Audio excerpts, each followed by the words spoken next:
Colleagues, co-researchers, students, a channel only.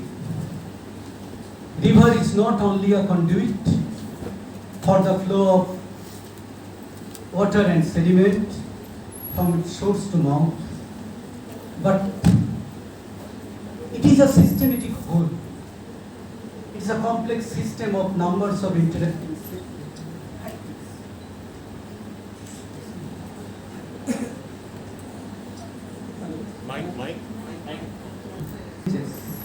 over space from source to mouth and over time.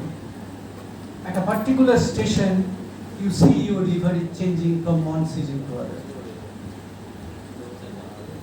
With this, as I mentioned, a comment which was made by Greek philosopher Heraclitus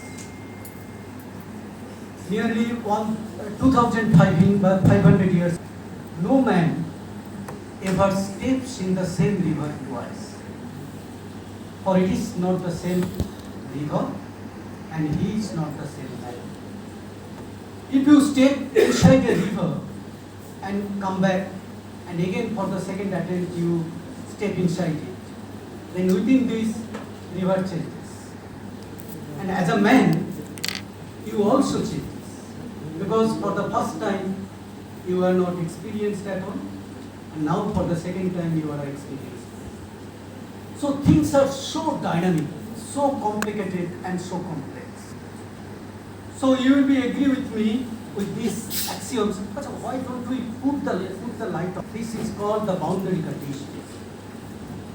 Starting from geology, climate, catchment, and then flux conditions like discharge and sediment load, human interventions. Each setup is different from one river system to another. And these different sets of factors are working differently. Their mode of interactions are also different. That's why we are having a different outcomes. Even these interactions and the dominance of factors change from one time to other. That's why we need not or we cannot understand a river by its channel only. We have to understand a river in their entire catchment and landscape. Things will be easier if we take the example of the origin of a river. How does a river originate? Generally we have an understanding that river originates from the mountain and it flows down. But it is not the actual case. River originates from the lowermost position of the landscape by the concentration of runoff and energy which is sufficient to cut the valley. And then gradually it extends headward. So from the very beginning of its origin and its entire course of development, the river incorporates, river imbibes, and river imprints all the characters of the landscape. All the unique characters of the landscape. So that's why one river is different from the other. River changes downstream. Yeah, Shunom is there sitting. I like to take the example of Chel River. He walked on this Chel River, and you see how the confinement pattern and valley setting of this river changes from mountain Himalaya to the downslope up to Jalpaiguri. Okay? It is the setup in mountain, a bit lower course. It is the setup at the foothill, and it is the setup at the Piedmont, and it is the setup at its confluence with Nanga River. So river changes, entire character of the river changes from source to mouth because of its change in confinement pattern. Yes. As the confinement pattern changes from confined valley to partly confined valley to say laterally unconfined valley, entire character of the river changes. Bed material sizes reduces, gradient reduces, total stream power increases downstream up to the confinement section, and when it becomes unconfined, its energy gradually reduces. Then discharge increases downstream. Discharge increases downstream. If you move from source to mouth, discharge increases. And most importantly, which is linked to this present discussion, that the volume of storage of sediment and their residence time increases from source to mouth. Here, the chores or the islands which are made up of coarser particles, and if you move gradually downstream, the particle size becomes finer and finer, and cohesion increases. As the cohesion increases, residence time of the chores or islands or the sediments increases. That means stability of the chores gradually increases downstream. So, with increase of discharge downstream, the hydraulic parameters, stream hydraulics are changing. Say, with increasing discharge, channel width increases. With increasing discharge, channel depth increases.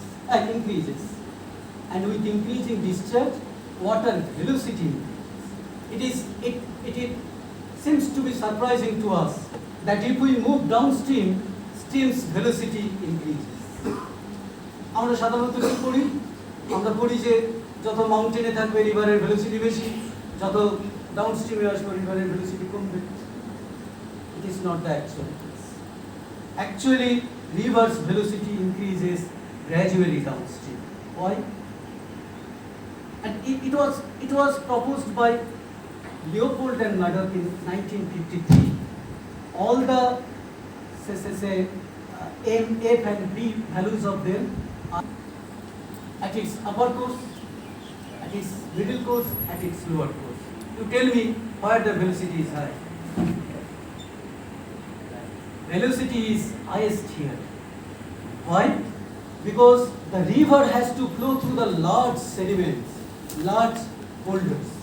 Due to increased boundary friction, due to increased bed material friction, due to more bed material friction, river's velocity is least, সবচেয়ে কম এখানে. And as the grain size reduces, friction reduces. And over here, grain size is finest, that's why bed friction is least. So in spite of reducing the slope, velocity increases downstream. এতদিন পর্যন্ত আমরা শুধু স্লোপকে importance দিই, এই bed friction বা সেই রেজিস্ট্যান্সকে আমরা flow রেজিস্ট্যান্সকে গুরুত্ব দিই। But if you incorporate both of these two, slope and bed material size together, then it will be clear that we think.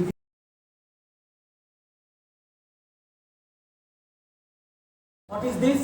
Within a larger river system, there are the smaller river systems, the subcatchment. Within one subcatchment, you will find further micro subwater set. Within a micro subwater set, further micro subwater sets you will get. So, numbers of smaller units are nested in its immediate larger units. So, this is what is called the nested hierarchical approach. Start with the smallest one and gradually try to organize your understanding into its next higher order. In this way, your organization or your understanding will be complete. So for a river, you start with the geomorphic units like pool, ripple, bar, cutoff, reverse play, back swamps, and how these geomorphic units are nested in the reaches. These are the different reaches. In one reach, numbers of geomorphic units are there, and how these reaches are organized or nested in the entire catchment. So start with geomorphic unit, then how the geomorphic units are nested in reaches, in reach scale, and how the numbers of reaches are nested in the entire catchment. It would be your best approach to study a river and its relationship. So in step 1, you identify the geomorphic units, and understand the process form relationship. Like this. So these are the geomorphic units. You start start with the geometric units and try to understand their process form relationship. Now in step 2, go to the ridge scale, try to identify the assemblage of geometric units. What are the different geometric units are assembled in a single ridge? So these are the geometric units assembled in the bars and bifurcating channel system, braiding systems. And what are their controls? Controls means the setup, the flux control and the imposed control, that is the boundary systems. And then what are the human impacts? Here you see the channel constriction, bridge pier construction, boulder mining. Here you see the channel constriction, boulder mining and bridge construction, etc. are the human impacts. So this should be our organizing principles. Now I like to discuss how to study the human interventions at different spatial units in this nested hierarchical principle. Start with site-specific study. Say here, near Udlabari, things are not clear. Near Udlabari, the channel has been constricted. What is its impact on the river system? It was our question of study. Now if we go to the field, then river is large enough. It is not very easy to understand what is its impact, immediate impact on the river system. That's why we have to make one setup. One natural setup in the nearby channel we made for this study. You see how the setup is there. A larger river is narrowed down with artificial construction, and this is the setup. On this setup we made one experiment. You see what is the behavior of the stream, flow pattern of the stream. It is almost laminar pattern, tranquil flow. Okay. Now we made an artificial constrictions by putting 2 boulders. Then you see what happened.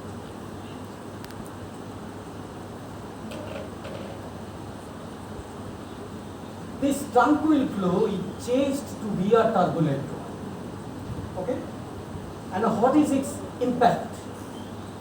As the flow becomes turbulent, energy increased, it started scouring here.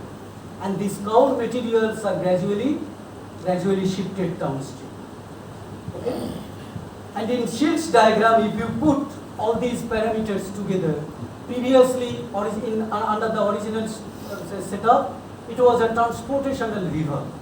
River behavior was transportational, and now it is altered to an erosional river. It is the erosional domain. It is altered to a erosional river. Entire character of the river is being changed.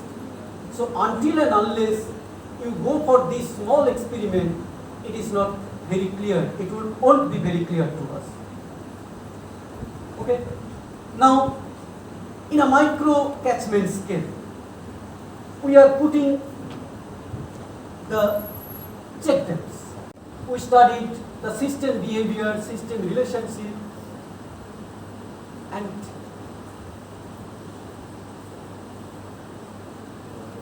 this was the check dam we put in 28. And the system is altered in the next year in 29. The check dams trapped the sediment. Sediment helped the vegetation to grow. This vegetation further trapped more and more sediment. More sediment means more vegetation. So one erosional stream is transferred into a depositional one, and the positive feedback system started. Okay, 2010, 2011, 2018, like this. But in this lower section, where the check dams were put, the erosion was stopped. but more erosion started at its upper course. So system reacted in a different way. It was not, the effective length of the river is shifted, but the height of the river is not reduced so much. Length reduced, but height was not reduced. That's why under the new situation, the gradient is steeper for its upper catchment. So the effective gradient of the stream becomes steeper, which allows more energy for the active downcutting, for active erosion at its upper catchment. So in case of the large dam also, base level has been shifted. It was the earlier original long profile, and to get the equilibrium, river has to cut its valley in a new way to get a graded profile. Okay? So after the construction of dam, we see more and more sedimentation in the reservoir. Generally, it is attributed for intensified land use or more soil erosion in the upper catchment. But why? It is actually an automatic system response. Okay? Now, if we take a rich scale study of floodplain connectivity intervention, generally we intervene the floodplain connectivity by constructing embankments. One of such embankments were constructed in Damodar River Valley, and you know Damodar, the lower reach of Damodar is more flood prone. These are the flood prone areas in different years. This picture is visible now. It is the lower catchment of Damodar. British government in 1856 put embankment on both sides of the river. But suddenly they realized that within this small channel, such a huge volume of water could not be stored, could not be managed. That's why within 3 years, they removed the right-hand embankment. But left-hand embankment was there. And this is earlier, it was actually a delta fan. There are numbers of distributors which earlier distributed the flood water. Flood water was disseminated or distributed along those channels. But if you put the embankment on this side, all those distributaries were disconnected. All those distributaries were disconnected from the main stream. Gradually, drainage system has been changed. So, Kana Nodi or Dhia Nodi in 18th century, it was the dominant river.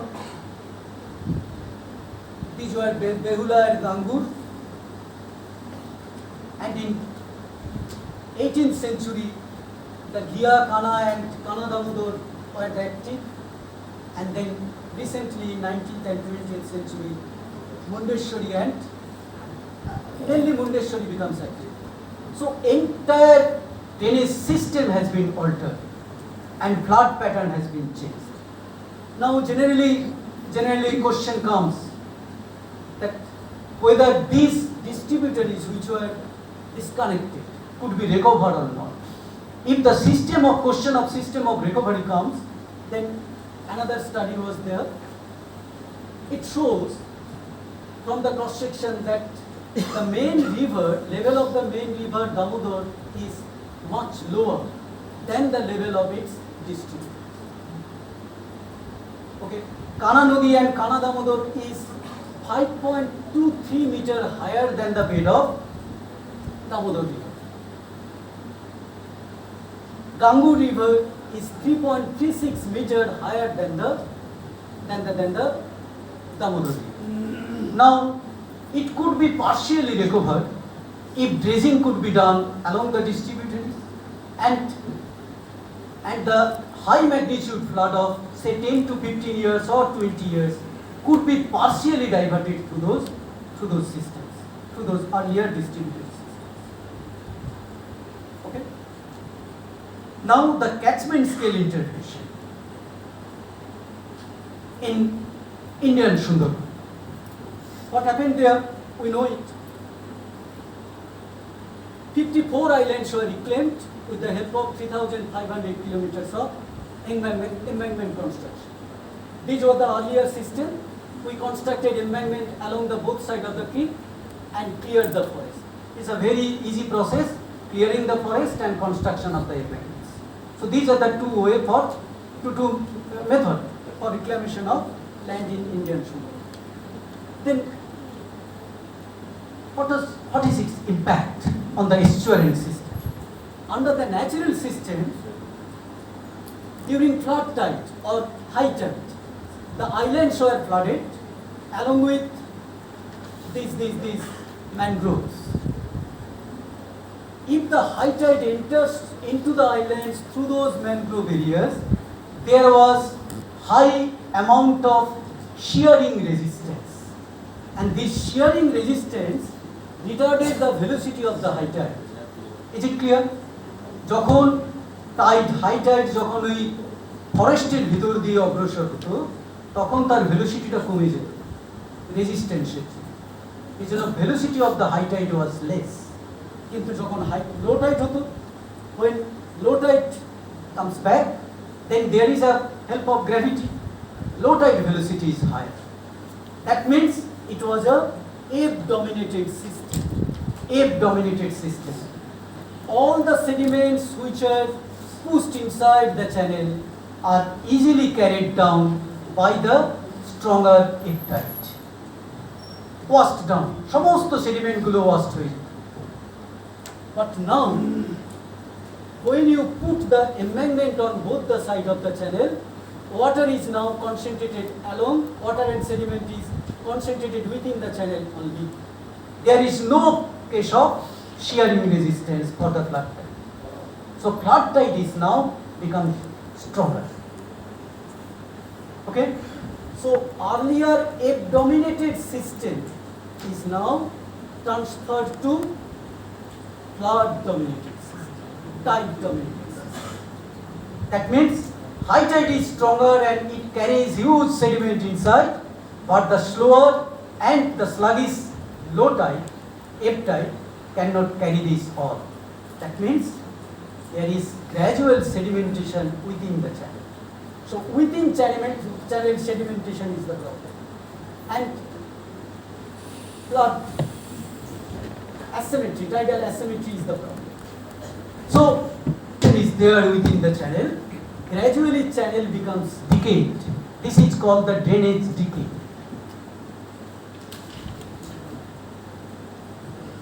It was a stream at Boalia Dam in 1920-22, and in 1930 it was also present. River. How this river is vanished? Gradually this river is transferred into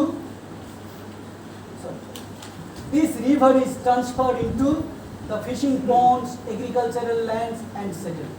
Entire river is now decayed, detached from the original system. So one study of us shows that by the reduction of life storage, 2926 million cubic meter life storage capacity of the entire system is reduced. And what is the result?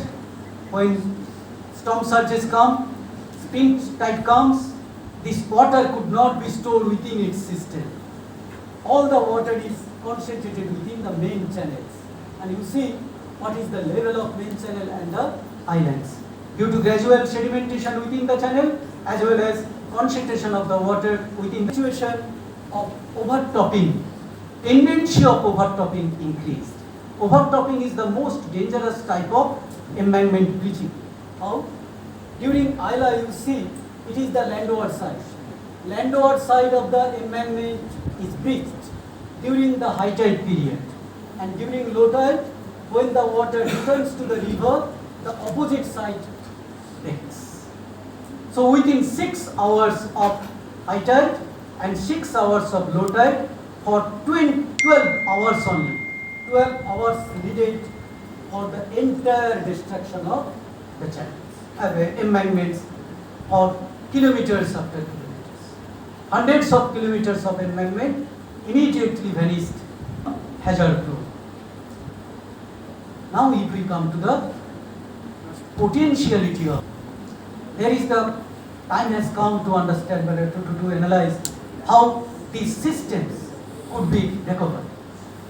The managed system or the intervened system could be recovered.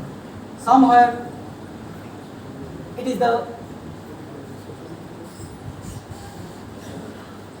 say it is the disturbance event, that disturbance we could or we met, and immediately the system responded and there is the rapid recovery. In case of the site-specific study that I have shown you, the constriction of the channel for beach constructions. If you remove the bridge, if you made the channel wide, then within 1 or 2 years or 5 years, the channel will be recovered. But somewhere, it takes more time to get recovered. In case of, say, Damodar, the Riskel, say, the embankment on left-hand side, then it may take 10, 20 or 25 years to get the recovered, and there should be the dredging also. But somewhere your disturbance is, its magnitude is so high that system is altered to a non-recoverable stage. Example is Sundarban. So this recovery potential could be understood by the threshold, resilience threshold of the system and the magnitude of the disturbance. If the disturbance magnitude is minimum, then it could be recovered, and if your disturbance is very high, single river differs in different locations.